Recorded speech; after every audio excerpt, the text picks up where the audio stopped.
স্বার্থপর এই দুনিয়ায়। মনে রাখো বন্ধু, শেষ পর্যন্ত তোমার নিয়ে কেউ ভাববে না, তুমি তোমাকে নিয়ে ভাবতে হবে। ছেলেদেরকে বললাম, ভাইয়া, বন্ধু ধোঁকা, স্ত্রী ধোঁকা, সন্তানাদি ধোঁকা, স্বার্থপর এই দুনিয়া। শেষ পর্যন্ত তুমি একাই ভাবতে হবে। আমার যেদিন পাও ভাঙছে সেদিন আমারই পাও ভাঙছে, শুধু আমার বউর পাও ভাঙে না, আমার পুতেরও পাও ভাঙে। হ্যাঁ, আমার সুখে আমি, আমার দুঃখে আমি। এই জন্য আমরা প্রত্যেকেই ইসলামী মজলিসের আজকের এই মুবারক বরকতময় মজলিসে আমাদের জিম্মাদারি নিজের ভাবনা, নিজের ফিকির করা। হ্যাঁ, মানুষের কল্যাণ, স্ত্রী সন্তানের কল্যাণ, ওটা পৃথিবীর কল্যাণ, মানবতার কল্যাণ, নিঃসন্দেহে ভালো কাজ, জরুরি, উচিত, কিন্তু নিজেকে বাদ দিয়ে নয়। মানে আমি যেটা বুঝাইতে চাইতেছি, নিজেকে ভুলে, নিজেকে বাদ দিয়ে। আল্লাহ তাআলা আমাদেরকে বুঝ দান করেন। চলেন তাহলে যেই কথাটা বলতেছিলাম, কোরআনুল কারীমের মধ্যে আছে আল্লাহ তাআলার কাছে ইব্রাহিম আলাইহিস সালাম দোয়া করছেন মানাসিক। আল্লাহ বলছে প্রত্যেক জাতির জন্য আমি নির্ধারণ করেছি মানাসিক, মানসাক। এই শব্দটার তিনটা অর্থ।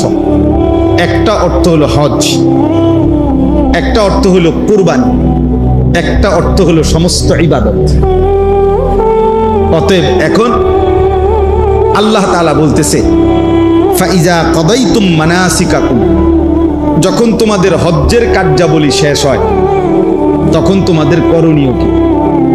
অথবা যখন তোমাদের কুরবানির কার্যাবলী শেষ হয় তখন তোমাদের করণীয়, অথবা যখন তোমাদের কোনো ইবাদত, নির্ধারিত ইবাদত, নামাজ, রোজা, হজ, যাকাত, এরকম নির্ধারিত কোনো ইবাদত যখন শেষ হয় তখন তোমাদের করণীয় কি?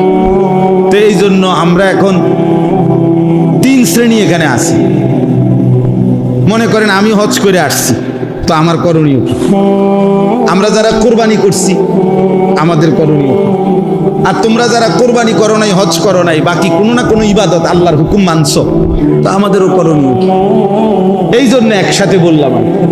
আল্লাহ তাআলা বলেন ফাইজা কাদাইতুম মানাসিকাকুম, যখন তোমাদের হজ্জের যাবতীয় কাজ শেষ হয়। এখানে প্রথম মানে পূর্বাপরের মিলের কারণে প্রথম অর্থ এটা, আর ওই দুই অর্থ এটার সাথে কি করা যাবে, অ্যাড করা যাবে।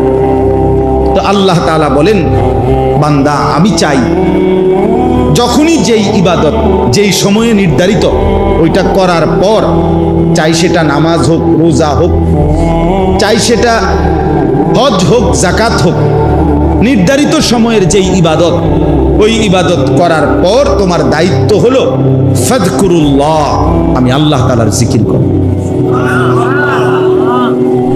ফাইদা কাদাইতুম মানাসিকাকুম ফাযকুরুল্লাহ। রব্বুল আলামিন বলেন বান্দা যখন ইবাদত শেষ হবে, হজ্জের কাজ শেষ হবে, নামাজ শেষ হবে, রোজা শেষ হবে, যাকাত দেওয়া শেষ হবে, সেজদা করা শেষ হবে, রুকু করা শেষ হবে, কোরআনুল কারীম তেলাওয়াত করা শেষ হবে, দান সাদাকা করা শেষ হবে, যাই করো বান্দা এর পরপরই তুমি কি করবা, ফাযকুরুল্লাহ, তোমার আল্লাহকে ডাকো। এজন্য আল্লাহ তাআলা চায়, পুরা কোরআনের একটা মূল বক্তব্য যে আল্লাহ চায় বান্দা তুমি যখন যেখানে থাকো, যেভাবেই থাকো, আমি আল্লাহর স্মরণ, আমার নাম সঙ্গে নিয়ে থাকি। কাযিকরিকুম আবাআকুম আও আশাদ্দা যিকরা, কি পরিমাণ আমারে ডাকবা, কতক্ষণ ডাকবা, কি পরিমাণ ডাকবা। আল্লাহ বলে সারাদিন নিজেরা, বাবা, দাদা, বংশধর, নিজের আশপাশের মানুষকে যে পরিমাণ ডাকাডাকি করো ওই পরিমাণ আমি আল্লাহকে ডাকো, অথবা তার চাইতে বেশি পরিমাণে আমি আল্লাহকে ডাকো। আমরা মানুষ মাত্রই ডাক দেওয়া ছাড়া আমাদের জীবন চলবে না। মানুষ মাত্রই জীবন চলার পথে কাউকে না কাউকে তাকে ডাকতে হয়। হয় মাকে ডাকলাম, নয় বাবাকে, নয় স্ত্রীকে, নয় ছেলেকে, নয় মেয়েকে, নয় ভাইকে, নয় বোনকে, হ্যাঁ, নয়তো কাস্টমাররে ডাক দিলাম, নয়তো দোকানদাররে ডাক দিলাম, নয়তো অটোওয়ালারে ডাক দিলাম, নয়তো সিএনজিওয়ালারে ডাক দিলাম। মানে কেউ না কেউ চলার পথে আমরা জীবন চলতে গেলে সারাক্ষণই আমাদেরকে কি করতে হয়? ডাকাডাকি করতে। তো আল্লাহ বলেন সারাদিনে যত ডাকাডাকি করো বান্দা, কমপক্ষে ওই পরিমাণ আমি আল্লাহরে ডাকো, অথবা তার চাইতে বেশি পরিমাণ আল্লাহকে ডাকো। এর চাইতে নিচে যেন না হয়, এর চাইতে কম যেন না হয়, এর চাইতে কম যেন। তার মানে আল্লাহ তাআলার মূল চাওয়া যে বান্দা যখন তুমি যেখানেই থাকো আমার ইবাদত পালন করার পরে আমারে সঙ্গে নিও, আমার নাম স্মরণ করো। فإذا قضيت الصلاة فانتشروا في الأرض وابتغوا من فضل الله واذكروا الله كثيرا। এই যে আল্লাহ বলে যখন নামাজ শেষ হয় তুমি জমিনে ছড়িয়ে পড়ো, আমার দেওয়া রিজিক তালাশ করো, মানে যার যেই কর্ম ওই কর্মে লেগে যাও, তবে ওয়াযকুরুল্লাহ কাসীরা, বেশি বেশি আল্লাহকে স্মরণ করো। লাআল্লাকুম তুফলিহুন, নিশ্চিত তাহলে সফল হবে, কামিয়াব হবে, কৃতকার্য হবে, জান্নাতি হবে। তাহলে নামাজ শেষ করে বান্দার করণীয় কি? আল্লাহর জিকির। বলেন না, বান্দার করণীয় কি? আল্লাহ। হজ শেষ করে বান্দার করণীয় কি? আল্লাহর জিকির। কোরআনুল কারীমে আছে ওয়ালি তুকমিলুল ইদ্দাতা ওয়ালি তুকাব্বিরুল্লাহ আলা মা হাদাকুম। গুনে গুনে গুনে গুনে পুরা রমজান মাস রোজা আদায় করো, এবং পুরা মাস যখন শেষ হবে, ঈদের চাঁদ উঠবে, এবার আমি আল্লাহর তাকবীর, আল্লাহু আকবারের ধ্বনি বুলন্দ করো, উঁচা করো। এই জন্য আমরা ঈদুল ফিতরের দিন কি পড়ি? আল্লাহু আকবার, আল্লাহু আকবার, লা ইলাহা ইল্লাল্লাহু, আল্লাহু আকবার, আল্লাহু আকবার, ওয়ালিল্লাহিল হামদ। এই যে আল্লাহ বলছেন আমার নাম বুলন্দ, আমার নাম বুলন্দ। এভাবে বারবার আছে ওয়াযকুরুল্লাহ ফি আইয়ামিন মা'দুদাত। রব্বুল আলামিন বলে কুরবানির এই নির্ধারিত দিনগুলোতে আমার জিকির করো। ওয়াযকুরুসমাল্লাহি ফি আইয়ামিন মা'লুমাত, আইয়ামে তাশরীকের এই 5 দিন, এই দিনগুলোতে আমার জিকির করো। এজন্য 9 জিলহজ থেকে 13 জিলহজ 5 ওয়াক্ত নামাজের পরে আমরা সালাম ফিরাই এই ফরজের কি পড়ি? আল্লাহু আকবার, আল্লাহু আকবার, লা ইলাহা ইল্লাল্লাহু, আল্লাহু আকবার, আল্লাহু আকবার, ওয়ালিল্লাহিল হামদ। এজন্য বাপ, জওয়ান ভাই, সবার কাছে কথা, আল্লাহ তাআলা চায় বান্দা তুমি আমাকে নিয়ে থাকো, আমার স্মরণ, আমার জিকির করো, আমার নাম নাও। আল্লাহ যেন বারবার ডাক দেয়, নবীজির মাধ্যমেও বলাইছে, নিজেও বলছে, নবীজির সুন্নাতের মাধ্যমেও দেখাইছে যে আমি চাই আমার বান্দা যেন আমার নাম নেয়। মনে করেন বাথরুমে ঢুকতেছে, তো আল্লাহ যেন ডাক দিছে, শোনো আনিস কই যাচ্ছ? বাথরুমে, আমার নাম নাও। বিসমিকা আল্লাহুম্মা, হ্যাঁ, ইন্নী আউযু বিকা মিনাল খুবুসি ওয়াল খাবায়েস, আমার নাম নাও। বাথরুম থেকে বের হয়েছে, এবার বের হইছো? হ্যাঁ বের হইছি, আমার নাম নাও। গুফরানাকাল হামদুলিল্লাহিল্লাযী আযহাবা আন্নিল আদা ওয়া আফানি।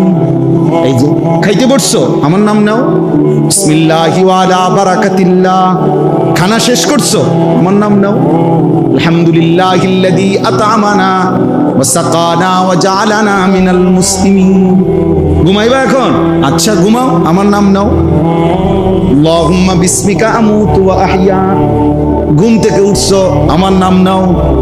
আলহামদুলিল্লাহিল্লাযী আহইয়ানা বাদামা আমাতানা ওয়া ইলাইহিন নুশুর। আল্লাহ যেন বলে বান্দা সারাক্ষণ আমি তোমার জবানে আমার নাম শুনতে চাই। আমি চাই বান্দা তুমি আমারে ডাক দিবা, আমি আল্লাহ ওয়াদা দিলাম প্রত্যেকবারে আমি আল্লাহ তোমারে ডাক দেব। ফাযকুরুনি আযকুরুকুম, তুমি ডাকবা আমারে, আমিও ডাকবো তোমারে। সুবহানাল্লাহ। এজন্য বান্দা বলে আল্লাহ, আল্লাহও বলে বান্দা।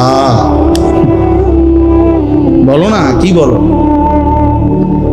এজন্য কোন বান্দা যখন আল্লাহর জিকির করতে থাকে, আল্লাহরে ডাকতে থাকে, তখন আল্লাহ বারবার বলে কিছু চাইবা, বলো কিছু চাইবা। তো ওই বান্দা যখন আর চায় না, কিন্তু আল্লাহরে ডাকা বন্ধ করে না, তো হাদিসের মধ্যে আছে আল্লাহ তাআলা তখন বলে, আচ্ছা বান্দা তুমি আমারে ডাকতে থাকো, আমি তোমার প্রয়োজন পূরণ করতে থাকি। মান শাগালাহু যিকরি আন মাসআলাতি আতাইতুহু আফদালা মিম্মা উ'তিয়াস সাইলিন। এজন্য আল্লাহ তাআলা বলেন 24 ঘন্টা আল্লাহর চাওয়া আমাদের কাছে, আমরা যেন আল্লাহকে স্মরণ করি। আজ আমরা আল্লাহকে ভুলে যাচ্ছি প্রতিদিন জীবন চলার পথে, সকাল থেকে রাত 10টা পর্যন্ত। আহা, ইনসাফের সাথে দেখেন কয়বার আল্লাহর নাম নিছে।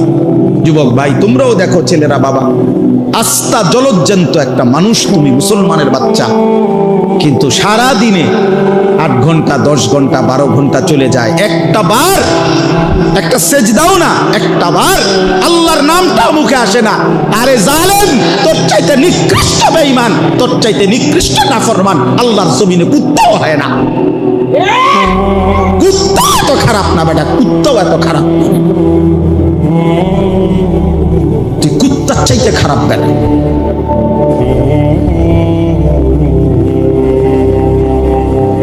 তুই মানুষের বাচ্চা হইলি কেমন বেটা? 8 ঘন্টা 9 ঘন্টা 10 ঘন্টা হায়াতের চলে গেছে, পাপিষ্ট নাফরমান, একটা বার আল্লাহর নাম নিলি না। কোন মার ঘরে জন্ম নিছন বেটা? তোরে মুসলমান বলে কোন ডাকাইতে বেটা? কিসের মুসলমান বেটা? কিসের মুসলমান? জীবন মানেই শুধু নারীর লোভী, জীবন মানেই শুধু মোবাইল, জীবন মানেই শুধু নর্তকী। সারাদিন বেড়ি দিয়ে কিতা করবা? মনে করো দিলুয়ারি বেড়ি তোমার একটা, এটা দিয়ে কিতা করবা? সারাদিন ইয়েতে বেড়া লইয়া আর কাম নাই মানুষের। পাগল, মাথা খারাপ, মাতাল ছাড়া আর কিছু নাকি বলেন না? বেড়ি দিয়ে বুঝি সারা জীবন মানুষ, আর কাম নাই দুনিয়াতে আমার। আমি বুঝি সারাদিন আইসি দুনিয়ার বেড়ির লোকে উঠতে পারো। এটা তো একটা জরুরত, শাহওয়াত, সেটা তো আল্লাহ তাআলা হালাল বিবাহের মাধ্যমে পূরণের ব্যবস্থা রাখছেন কিনা বলেন? তো সেটার জন্য সারাদিন ব্যস্ত থাকা, সারাদিন নারী, সারাদিন ছবি, সারাদিন উলঙ্গ দৃশ্য। আস্তাগফিরুল্লাহ, আস্তাগফিরুল্লাহ, আস্তাগফিরুল্লাহ, আস্তাগফিরুল্লাহ। প্রিয় সন্তান আমার, ছেলেরা আমার, বাবারা আমার, ইনসাফের সাথে ভালো, ইনসাফের সাথে। যারা নামাজ পড়েন না, কেন পড়েন? যাদের জবান দিয়ে আল্লাহর নাম উচ্চারণ হয় না, আহা কি পরিমাণ কপাল পোড়া, মন্দ করে বাতে না খান মিয়া, গুমজান, পেশাব পায়খানা করে। এগুলো তো জানোয়ারও তো খায়, ঘুমায়, পেশাব পায়খানা। আহামরি কিচ্ছু না বেটা। আল্লাহ আমাদেরকে বুঝতে করেন। এজন্য আল্লাহ বলেন মানুষ 2 রকম। ফামিনান নাসি মান ইয়াকুলু রাব্বানা আতিনা ফিদ দুনিয়া। কিছু মানুষ আছে এমন যাদের দিবানিশি এক কথা, আল্লাহ যা দিবেন আমারে দুনিয়ায় দেন। আল্লাহ বলেন ঠিক আছে দেব দুনিয়ায়, তবে শুনে নাও ওয়ামা লাহু ফিল আখিরাতি মিন খালাক। আখিরাতে কিন্তু তোমার জন্য কোনো অংশ নাই। ঠিক আছে নাও, ভাত তরকারি তো ঠিক আছে, দোতলা বিল্ডিং হইলেই তো চলবে, আচ্ছা করো। বিয়ে করলেই তো সারবো, ঠিক আছে বিয়ে করো। বিদেশ যাইতে চাও, এই তো ঠিক আছে যাও, ঠিক আছে দিলাম দুনিয়া। তবে ওমা লাহু ফিল আখিরাতি মিন খালাক। মনে রাখো না ফরমান, দুনিয়া চাইলা দুনিয়া দিলাম, আখিরাতে কিন্তু কোন অংশ দেব না। আখিরাতে কিন্তু কিছুই মিলবে না, আখিরাতে কিন্তু কিছুই পাবা না। ঠিক আছে খাও, ঘুমাও, ফুর্তি করো, নাচো, গাও, দেখো, যা মন চাই তাই করো। ومنهم من يقول ربنا آتنا في الدنيا حسنة وفي الآخرة حسنة وقنا عذاب النار। রব্বুল আলামিন বলে কিছু মানুষ তো আছে এমন যারা প্রতিনিয়ত আল্লাহকে বলে আল্লাহ দুনিয়া যাই দিবেন, সর্ব উত্তম পবিত্র হালাল যেটা সেটাই দিবেন। হাসানা যেটা উত্তম, যেটা পবিত্র, যেটা হালাল, যেটা বৈধ, যেটা আপনার মর্জি মতো, যেটা আপনার অনুমোদিত। আপনি আল্লাহ আপনার বন্ধু রাসূল কর্তৃক যেটা অনুমোদিত সেটাই দেন। ওয়াফিল আখিরাতি হাসানা, আখিরাতেও যা দিবেন উত্তম পবিত্র যেটা সেটাই দিয়েন। ওয়াকিনা আযাবান নার, জাহান্নামের আযাব থেকে বাঁচায় দিয়েন। রব্বুল আলামিন বলেন শেষ কথা, উলাইকা লাহুম নাসীবুম মিম্মা কাসাবু। আল্লাহ বলেন আমার এমন বান্দা যে দুনিয়াও চেয়েছে উত্তম হালাল পবিত্র, আখিরাতও চেয়েছে উত্তম। আমি রব্বুল আলামিন ওয়াদা দিলাম আমার এমন বান্দা দুনিয়ায় যা করবে সব কিছুর বিনিময়ের অংশ একটা একটা গুনে গুনে হিসাব করে আমি আল্লাহ আখিরাতে নিজ হাতে বুঝাইয়া দেব। আমি দিয়ে দেব বান্দা তোরে, তোর সেজদার বিনিময়ে দেব, তোর রুকুর বিনিময়ে দেব, তোর ব্যবসার বিনিময়ে দেব, তোর হালাল উপার্জনেরও বিনিময়ে দেব। প্রতি সেকেন্ড প্রতি ঘন্টার মেহনত যেহেতু হালাল পথে ছিলা, আমি সবটার বিনিময়ে নসিব অংশ আখিরাতে বুঝায় দেব। উলাইকা লাহুম নাসীবুম মিম্মা কাসাবু। এজন্য বন্ধু চলো শেষ কথা, ফয়সালা করে নাও বন্ধু, দুনিয়া চাও না আখিরাত চাও, নিজের থেকেই নিজে সিদ্ধান্ত নাও। আল্লাহু সারিউল হিসাব। রব্বুল আলামিন বলে আল্লাহ বড় দ্রুত হিসাব গ্রহণকারী। আল্লাহ বলেন উঠেন, আল্লাহ বড় দ্রুত হিসাবকারী। আল্লাহ যেন বলছেন হাসরের ময়দানে নেককারের জান্নাত খুব দ্রুতই আমি বুঝায় দেব, নাফরমানের জাহান্নামও খুব দ্রুত বুঝায় দেব। দেরি হবে না, কি হবে না, দেরি হবে না, খুব দ্রুত দ্রুত অল্প সময়ের মধ্যেই জান্নাতের বুঝায় দেব, জাহান্নামও কি করে দেব। আল্লাহ আমাদেরকে মাফ করে দেন। আমার ভাই, আমার বন্ধু, আমার সন্তান, আমার প্রিয় ভাইরা, নওজোয়ান কিশোর সব ছেলেরে বলি, বাবা বয়স্ক বাবা সবাইরে বলি, নিজের ফিকির করেন। কিসের ফিকির করেন? নিজের ফিকির। দিনকে ভালোবাসেন, আল্লাহকে ভালোবাসেন, রাসূলুল্লাহ সাল্লাল্লাহু আলাইহি সাল্লামকে ভালোবাসেন, কোরআনকে ভালোবাসেন, আখিরাতকে ফিকির করেন। শুধু দুনিয়া এটা মুমিনের জীবন না, শুধু দুনিয়া। আল্লাহ আমাদেরকে বুঝ দান করেন। দুইটা শব্দ, একটা হলো মানসাক আর একটা হলো মানাসিক। মানসাক হলো এক বচন, মানাসিক হলো বহু বচন। দুইটাই শব্দই কোরআন শরীফে আছে, মানে এক বচনটাও আছে বহু বচনটাও আছে।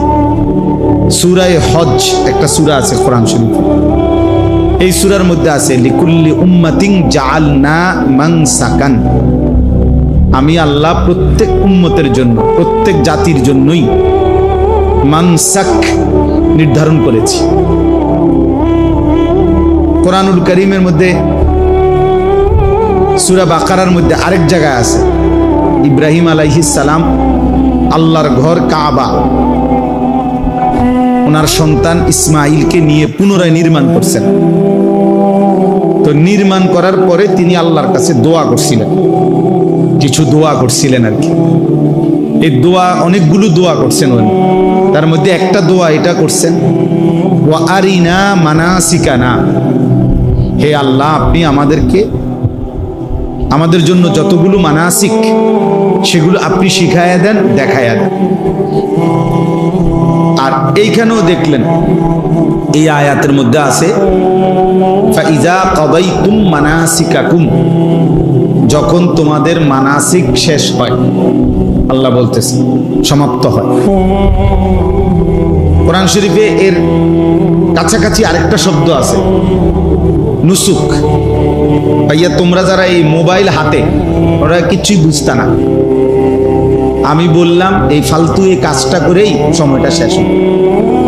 এজন্য দয়া করে যাদের হাতে মোবাইল তারা মোবাইল নামায় ফেলে। এই বেটা, এই প্লাস্টিক কথা বলে হের আর আলগি দেয়। এজন্য কেউ হাতে মোবাইল ধরে রেকর্ড করবেন, একদম নিষেধ করবেন। পছন্দ না হলে চলে যান, নাহলে আমি উঠাই দেবো। হাতে মোবাইল ধরলে দিল জমে না, মানে কথা দিলে ঢোকে না। প্রতি মিনিট সেকেন্ড সেকেন্ড এটা মনে আসে সে মোবাইলে উঠতেছে কিনা, একটু পর পরে নজরটা ওইটার দিকে যায়। ফলে জেহানটা পুরা থাকে মোবাইল কেন্দ্রে, নিজের দিলে আর কথা জমে না। এই জন্য একটা সারাদিন সবাই রেকর্ড করতে হবে, এটা কোনো জরুরি না। নিজের জন্যও তো শোনা দরকার, নিজের ভালো নিজের কল্যাণ এটাও তো ভাবা দরকার, এটাও তো ফিকির করা দরকার। শুধুই কেবল অন্যের চিন্তা, এটা খুব বুদ্ধিমানের কাজ, নিজেকে বাদ দিয়ে। এটা কখনোই শুধু সারাক্ষণই আমি শুধু অন্যের ভাবনাই ভাবলাম, নিজের জন্য কিছুই ভাবলাম না, এটা উচিত না। কোরআনুল কারীমের মধ্যে আল্লাহ তাআলা বলছেন, ইয়া আইয়ুহাল্লাযীনা আমানু আলাইকুম আনফুসাকুম, হে ঈমানদারগণ তোমরা প্রত্যেকেই নিজেকে আঁকড়িয়ে ধরো, নিজেকে সাজিয়ে তোলো, গড়ে তোলো। ইয়া আইয়ুহাল্লাযীনা আমানু কু আনফুসাকুম ওয়া আহলিকুম নার, হে ঈমানদারগণ তোমরা নিজেকে বাঁচাও জাহান্নামের আগুন থেকে, এবং অতঃপর পরিবারের সদস্যদেরকে বাঁচাও। তাহলে নিজেকে বাঁচাও এটা আলাদাভাবে বলছে। তার মানে কখনো এমন হালাত হইতে পারে যে তোমার হাজারো চেষ্টার পরেও পরিবারের কেউ তোমার নিয়ন্ত্রণে নাই, অথবা সমাজের কেউ তোমার পক্ষে নাই, তবুও নিজেকে একা হলেও জাহান্নামের আযাব থেকে বাঁচাও। এখন আর আমার সাথে কেউ নাই, কিন্তু এরপরেও আমি একা হলেও আল্লাহর দ্বীনের উপরে টিকে থাকতাম। হযরত হুযায়ফা রাদিয়াল্লাহু তাআলা আনহু হাদিসে আছে, নবী সাল্লাল্লাহু আলাইহি সাল্লামের একজন বিখ্যাত সাহাবী, উনি এটা নবীজিকে একদিন জিজ্ঞেস করছে, ইয়া রাসূলুল্লাহ সাল্লাল্লাহু আলাইহি ওয়াসাল্লাম, যদি চলার পথে জীবনে কোনোদিন এমন হয় যে কারোর সাথেই মিশতে পারলাম না, কারোর সাথেই বনলো না, দ্বীন মানতে গিয়ে ইসলাম মানতে গিয়ে কারোর সাথেই কুলাইতে পারলাম না, তখন আমি কি করব? আল্লাহর নবী সাল্লাল্লাহু আলাইহি ওয়াসাল্লাম বলেছে, ফাতাজিলিল ফিরাকা কুল্লাহা, সব দল ছেড়ে দিবে, আর তুমি একা গাছের গোড়ালি শিকড়, আসলে সাজারাতি, গাছের শিকড় গোড়ালি আঁকড়াইয়া ধরে হলেও একাই আল্লাহ দ্বীনের উপরে মজবুত থাকবে, একাই। হযরত আবু যর গিফারি রাদিয়াল্লাহু তাআলা আনহু, তিনি একজন সাহাবী ছিলেন, বিখ্যাত সাহাবী। ওনার একটা মত ছিল, এই একটা মত কোনো সাহাবী মেনে নেয় না, কেউ না, একবার ওনার পক্ষে কোনো সাহাবী ছিল না ওনার এই মতের কারণে। মানে ওনার একটা মত ছিল, প্রয়োজনের অতিরিক্ত, আজকের একদিনের প্রয়োজনের অতিরিক্ত 1 টাকা জমা করে রাখা, এটাই হারাম, ওইটাই জাহান্নাম। উনি এত কঠিন ছিলেন এই সাহাবী। শেষ পর্যন্ত উসমান রাদিয়াল্লাহু তাআলা আনহু, দেখেন ওই যে আর ছোট বাচ্চা পাওয়া যায় না ভিডিও করার জন্য, এই অপদার্থ, সবচেয়ে বড় জালেম ওই জালেম যে জালেম তার হাতে মোবাইলটা দিয়েছে, ওই সবচেয়ে বড় জালেম। যদি বাপ হয় তো ওই বাপও জালেম, যদি ভাই হয় সেও জালেম, যে তার অবুঝ সন্তানকে মোবাইল হাতে দিয়ে ধ্বংস করে। এর চাইতে বড় নাফরমান জালেম সন্তানের জন্য এর চাইতে বড় দুশমন কোন সন্তানের সবচেয়ে বড় দুশমন, যে আপনজন হয়েও সন্তানের এত বড় ক্ষতি করে। খোলা কাঁদে, এর লেগে মোবাইল দিচ্ছে। কানলে কি হয়েছে? কানলে মানুষ মরে যায়নি? আপনি শুনছেন নি কোনোদিন কোনো বাচ্চা কান্দে মরে গেছে? কানলে কি হয়েছে? কতক্ষণ ব্যয় করে থাকবে যায় বাবা, শুধু কান্দে, ভাত খাইতে চায় না। তো ভাত নাইলে 2 লোকমা কম খাবে, কি কি হয়েছে? অসুবিধা কি? আপনি যেই কোনো ডাক্তারকে দেখান, ডাক্তাররা বলে যে ভাত অনেক খাওয়া, স্বাস্থ্যবান হওয়া এটা জরুরি। সে সুস্থ আছে, এবারে হ্যাংলা হোক, এতে কোনো সমস্যা নেই। হে হ্যাংলা পাতলাই হোক, এটাকে একটা মোড়া তাজা হয়ে যেতে বা হাতির মতো, এটা এত জরুরি কি? আপনি জিজ্ঞাসা করেন ডাক্তারদেরকে, শিশু ডাক্তারদেরকে। তাইলে এই জন্য বললাম আফসোসের বিষয়, আফসোসের বিষয়। তো বলতেছিলাম হযরত ওসমান রাদিয়াল্লাহু তাআলা আনহুর জামানায় এই আবু যর গিফারি রাদিয়াল্লাহু তাআলা আনহু কেউ উনার মতের পক্ষে নাই। শেষ পর্যন্ত উনি মদিনা থেকে শত শত মাইল দূরে বিচ্ছিন্ন একাকী, একদম নিঝুম একটি জায়গায় একাকী চলে গেছে এবং মৃত্যু পর্যন্ত সেখানে একাই তিনি ছিলেন। আর কেউ ছিল না, ওনার পরিবার বিবি বাচ্চা ছাড়া আর কেউ ছিল না। একজন রাবাজা নামক একটি জায়গা। আমাদের কুমিল্লার একজন বড় আলেম আছে, হযরত মাওলানা মুফতি আমজাদ হুসাইন, মুরাদনগর বড় মাদ্রাসার মুহতামিম সাহেব। উনি এবছর হজ্জের সফরে ওইখানে গেছে, আমার খুব ঘনিষ্ঠ মানুষ। তো আমার বলল যে মাওলানা এই সময় আইসা গেছি যে বা গাড়িতে প্রাইভেট কারে যাওয়ার পরে পাহাড়ি অন্য এক ধরনের গাধা দিয়ে আরো কম পক্ষে 100-150 কিলো ভিতরে যাইতেছে, যেখানে কোনোভাবেই কোনো সিস্টেম, গাড়ি দিয়ে যাওয়ার সিস্টেম নাই ওনার কবরের কাছে। এইবার বুঝেন নাই কথাটা? মানে এখনো আইসা কি নাই, রাস্তা নাই, কোনো রাস্তা। তো 1450 বছর আগে কি ছিল, 1200-1300 বছর আগে কি ছিল? তবুও তিনি একা চলে গেছে। এজন্য বললাম আর কি, নিজের ফিকির করা, নিজের ফিকির করা, নিজেকে ভুলে না যাও। এই পরিমাণ জনসেবা করলাম, জনসেবা করতে করতে জোহরও নাই, আসরও নাই, মাগরিবও নাই, ওটা জনসেবা কর। উনি মেল দরবার করতে আছে, 3টার সময় বইছে রাত 10টা পর্যন্ত। তার আর এই সুপারি গাছটা ঠিক করছে, শেষ পর্যন্ত সিদ্ধান্ত হয়েছে সুপারি গাছ একটা নিব, রাস্তা ওই এই আর মাশাআল্লাহ বিশাল বড় কাজ হয়েছে। কিন্তু আসরও পড়ে নাই, মাগরিবও পড়ে নাই, আশার নামাজও পড়ে নাই। উনি সুপারি গাছ ঠিক করে। অনেক বড় সমাজ দরদি মানব, এটা নিজেকে ভুলে গেছে। আমার শায়েখ আল্লামা মুফতি মুশতাকুল নবী কাসিম শত শতবার আমারে বলছে, বহুবার, মাওলানা কোন মাহফিলে যাইতে গিয়েও জামাত যেন না ছুটে,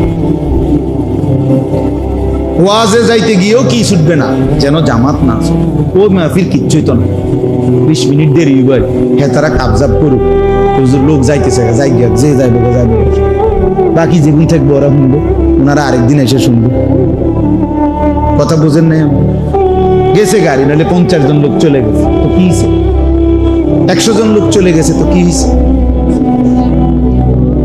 এই হজ্জের সফরে আপনার, আমি তো আসছি মাত্র 2 দিন হয়েছে, মঙ্গলবার দিন সকালবেলা আসছি হজ থেকে।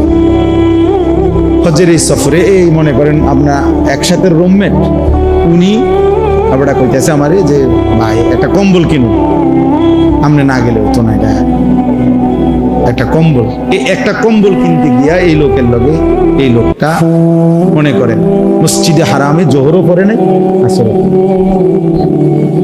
2 ওয়াক্ত নামাজ ছেড়ে দিছে, এতে লেগে একটা কি কিনা দিছে, কম্বল। কালার মিলাইছে, ওজন মিলাইছে, কেজি মিলাইছে, আটটু ডিপ আসেনি, আটটু লাইট আসেনি, বাইক দেখাইছে বেডিরে, ভিডিও কলে সাউসে কেরম লাগে তোমারতে, 3টা কালার ফাটাইছি, বেডি কয় 2, 3টা না আরো আসছে নি, সান আরো 2টা দোয়ান আছে। বাহ, খামখি।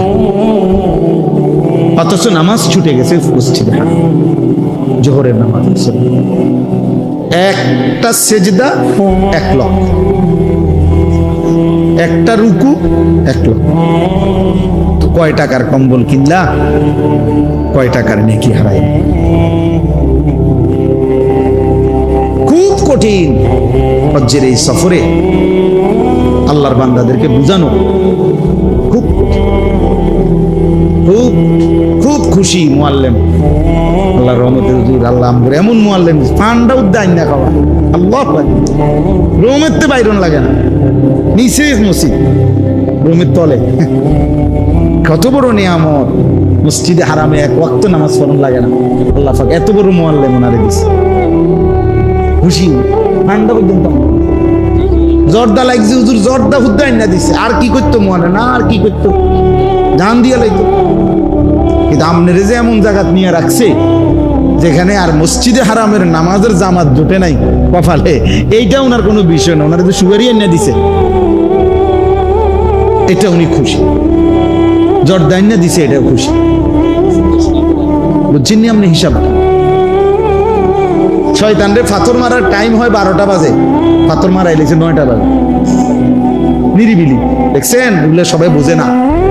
এখন আইসেন যে কোনো আসেনি কোনো ঝামেলা, কি সুন্দরী ফাত্তর মেরে গেলাম। আরে কি সুন্দরী তো ফাত্তর মারছেন, টাইমে তো হয়েছে না।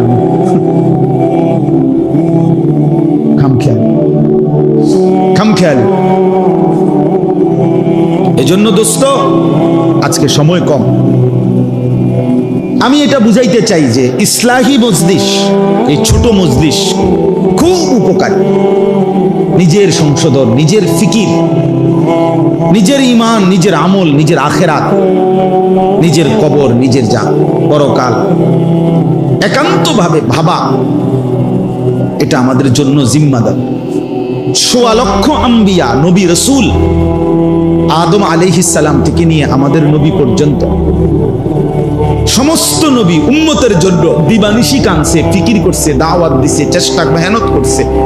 কিন্তু এরপরেও আল্লাহর কসম একজন নবীও নিজেকে আলাদাভাবে নিজের কথা বলেন নাই, নিজের জন্য আলাদাভাবে ফিকির করছে, নিজের কথা মনে রাখছে আলাদা। যে নবী সাল্লাল্লাহু আলাইহি সাল্লাম 23 বছর উম্মতের জন্য কাঁদছেন, সেই তিনিও আলাদাভাবে প্রত্যেক নামাজের ওয়াক্তে বলতেন, নামাজ শেষ করে 5 ওয়াক্ত নামাজে আল্লাহুম্মা হাসিবনি হিসাবান ইয়াসীরা, আল্লাহ আমার হিসাব হাসরের ময়দানে সহজ করে দিন। নিজের কথা ভাবছে, নিজেরে কি করেন নাই বলেন, নিজেরে বাদ দেন। ইব্রাহিম আলাইহিস সালামের মতো নবী কোরআনে আছে, তিনি বলছেন রব্বি লা তুখজিনি ইয়াউমা ইউবাসুন, আল্লাহ হাসরের ময়দানে আমারে বেইজ্জতি করে দিন। নূহ আলাইহিস সালামের মতো নবী 950 বছর যিনি মানুষকে আল্লাহর দিকে ডাকছেন, সেই তিনি পর্যন্ত বলছেন আল্লাহর কাছে রব্বিগফিরলি ওয়া লিওয়ালিদাইয়া ওয়া লিমান দাখালা বাইতিয়া মুমিনান ওয়া লিল মুমিনিনা ওয়াল মুমিনাত, আল্লাহ আমাকে মাফ করে দেন, আমার মা বাপকে মাফ করে দেন, এবং আমার দলভুক্ত যত মুমিন মুমিনাত তাদেরকেও মাফ করে দেন। কিন্তু নিজের কথা আলাদা বলছি কিনা বলেন, কথা বলেন না, নিজের কথা বলছি কিনা? এই জন্য প্রিয় ভাই নওজোয়ান, তোমাদেরও অনেকের মধ্যে মানব সেবার, মানুষের কল্যাণ করার মানসিকতা আছে, মাশাআল্লাহ, এটা ভালো গুণ, কোনোভাবে এটা দোষণীয় না। আমি বলি না মেল করেন, মিটিং করা, গরিব অসহায় দুঃখী মানুষের সেবা, মানবতার কল্যাণ নিঃসন্দেহে ভালো কাজ, উত্তম কাজ, মহৎ কাজ। কোরআন সুন্নাহ এটা উৎসাহিত করছে। কিন্তু নিজেকে ভুলে যাওয়া, ত্রাণ তো দিলা আজকে সকাল থেকে নিয়ে রাত পর্যন্ত, তো জোহর আসর মাগরিব এসা পড়লাম, কথা বুঝেন না? রক্ত তো দিলা এই 3 মাসে 3 জনের, আল্লাহকে সেজদা দিলা না, বুঝেন না? রক্তদান মহৎ কাজ করলেন, সেজদা দিলেন না যে, নামাজ পড়লেন না যে, নামাজ পড়লেন। এই জন্য নওজোয়ান ছেলেদেরকে বলি ভাইয়া, এই মজলিসের মূল ফিকির হলো নিজের ফিকির। এক মজমায় এক বসায় মানুষ সব ঠিক করতে হবে, সব বলতে হবে, এটা জরুরি না। এটা কি না জরুরি? তাহলে নবী সাল্লাল্লাহু আলাইহি সাল্লাম একদিন বয়ান করে দিলেই সার্থক। তাহলে আর 23 বছর দরকার ছিল না। এক বসায় একদিনে ওয়াজ শুরু করিয়া 3 দিন টানা কইয়া, আচ্ছা তো ঠিক আছে সব বলে দিলাম, এমনি এমনি চললো, এখন আমি যাই, এরকম। তাহলে ইসলাহি মজলিসের মূল ফিকির হলো নিজের সংশোধন, ইসলাহে নফস, আত্মসংশোধন, আত্মশুদ্ধি, নিজের পরিবর্তন। আমরা প্রত্যেকেই এখানে আজকে এতটুকুই অনুরোধ, নিজের ফিকির করা চাই ভাইয়া। কিশোর নওজোয়ান তোমাদেরকেও বলি ভাইয়া, তোমরা ছেলেরা, অনেক ছেলে এখন নিজের হাতে নিজেরে তুলে নিছ, অনেকটাই তোমরা এখন এমন যে তোমরা তোমার মতো করেই ভাবতেছো, নিজে নিজে তোমার যা ভাল লাগে তুমি যা করতেছো, খাওয়া, ঘুম, চলা ফেরা, চাল চলন, পছন্দ অপছন্দ, রুচি, চুল, দাড়ি, লেবাস, পোশাক, কাপড় চোপড়, শার্ট প্যান্ট, সবকিছুতে একেবারেই নিজেই নিজে স্বয়ংসম্পূর্ণ। 10 জন একসাথে দাঁড়ায় ছেলে, 10 জনের চুল 10 রকম, 10 জনের জামা 10 রকম, অথচ খোদার কসম কিতাবে আছে রাসূলুল্লাহ সাল্লাল্লাহু আলাইহি ওয়াসাল্লাম যখন সাহাবীদের সাথে বসতেন একসাথে, তো নতুন কোন আগন্তুক, মানে নতুন কোন ব্যক্তি যদি আসতো মদিনায় নবীজিকে দেখা করতে, সাক্ষাতের জন্য, ছেলেরা শুনো ভাইয়া, আল্লাহ নবী সাল্লাল্লাহু আলাইহি সাল্লামের কাছে আসলে নতুন, সে চেনে না, আগে দেখে নাই নবীজি, এরকম ব্যক্তি আসলে বলতো, আগে জিজ্ঞাসা করতে হইতো, মান ফিকুম মুহাম্মদ, আপনাদের মাঝে মুহাম্মদ কোনজন? অর্থাৎ প্রত্যেকের লেবাস, পোশাক, চুল, দাড়ি, জামা এমন একরকম যে বুঝাই যাচ্ছে না কোনজন রাসূল সাল্লাল্লাহু আলাইহি ওয়াসাল্লাম। তো সাহাবীরা বলে দিতেন উনারে, ওই নতুন ব্যক্তিকে, হুয়া ফিনা মুহাম্মদ, আমাদের মাঝে তিনি মুহাম্মদ সাল্লাল্লাহু আলাইহি ওয়াসাল্লাম। আজ আমরা তুমগুরে দেখলে আমগো মতো না, আমগুরে দেখলে তুমগো মতো না। তোমরা চিন্তা করে দেখো ছেলেরা, কি তুমি বোকা না আমি বোকা? ইনসাফ করো, ইনসাফ করো ভাইয়া। এমন হয়ে গেলাম কেন আমি? এমন হয়ে গেলাম, একেবারেই ভিন্ন চিন্তা, ফিকির, চুল, চেহারা, লেবাস, পোশাক, পরিকল্পনা, চলাফেরা, পছন্দ অপছন্দের ক্ষেত্রে এত ভিন্ন হয়ে গেলাম কেন? বাবার সাথে সন্তানের মিল নাই, মায়ের বোরকার লগে মেয়ের বোরকার মিল নাই, হ্যাঁ, ইমাম সাহেবের সাথে মুসল্লিদের মিল নাই, এত ভিন্ন হয়ে গেলাম। হাদিসের তারিখে আছে, আসসিরাতুন নববিয়্যা কিতাবে সৈয়দ আবুল হাসান আলী নদভী রাহমাতুল্লাহর লিখিত কিতাব, যেটা আমি নিজে পড়ছি, ওটা নবীজি সাল্লাল্লাহু আলাইহি সাল্লাম, যদি একটা সুন্দর ঘটনা শুনেন, ছোট্ট ঘটনা।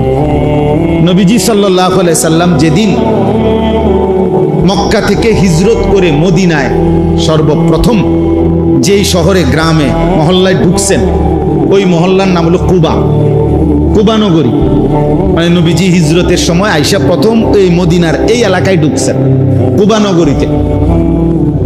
তো যখন ঢুকছেন তখন নবীজি সাল্লাল্লাহু আলাইহি সাল্লামকে অভ্যর্থনা জানানোর জন্য মদিনার অসংখ্য নারী, পুরুষ, জওয়ান, বুড়া, বাচ্চা সবাই আসছে। তো এদের মধ্যে সর্বোচ্চ 70 থেকে 75 জন ব্যক্তি নবীজিকে চেনে, যারা মক্কায় হজ্জের সময় নবীজিকে দেখছে, নবীজির হাতে কালেমা পড়ছে। আর বাকিরা কেউ চিনে না, দেখে নাই আগে কেউ। আচ্ছা, ওনারা সব আসছে, নবীজি সাল্লাল্লাহু আলাইহি সাল্লামও ঢুকছে কোথায়? কত? কুবা নগরীতে।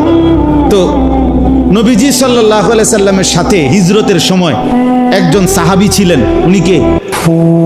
হযরত আবু বকর সিদ্দিক রাদিয়াল্লাহু তাআলা আনহু। এটা আমরা সবাই জানি, ঠিক না? এই দুজন একসাথে যখন আসছে, আয়েশা 2 জন কিতাবে লিখছে, 2টা খেজুর গাছের নিচে বসছে।